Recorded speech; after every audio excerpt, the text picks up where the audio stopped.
was a little girl, I was at Catholic school, and I remember all the times when they were reading these stories, this one story stuck out to me. It was the story of the widow who gave her 2 copper coins.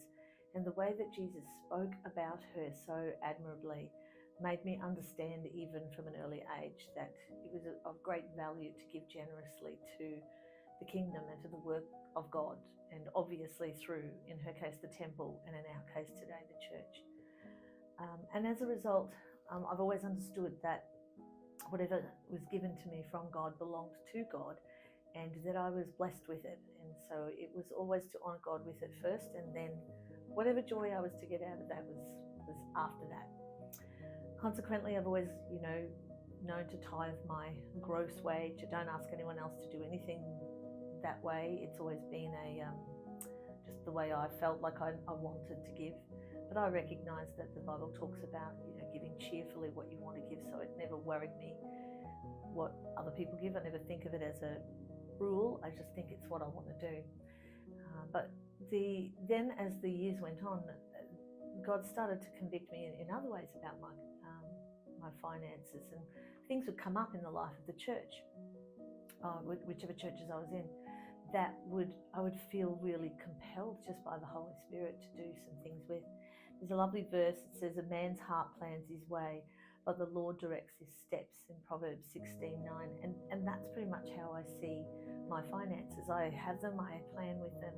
But then God does things like, once I had received long service pay after leaving my job. And I had this amount of money I never would have thought I would have in my possession at once.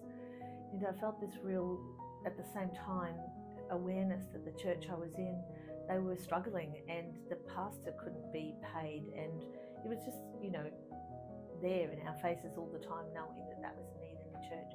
And I felt this real compulsion after taking a small, more likely 10% for me, out of my family to give the rest. And I thought, okay, and I had been reading through David and the temple, and I realised that, people were giving for the building of the temple at that time.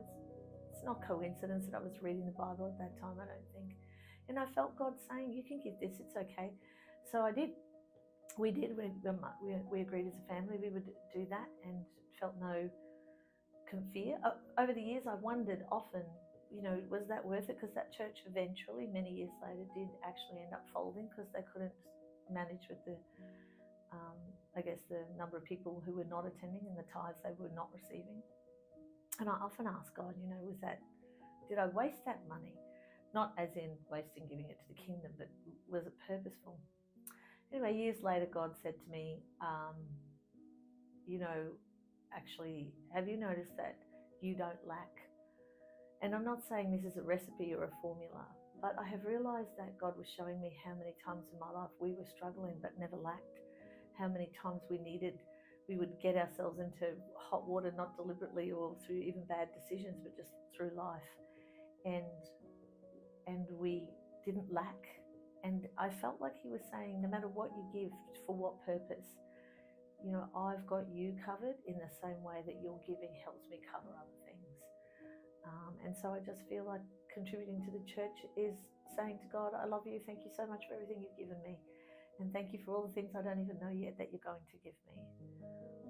That's how I see it.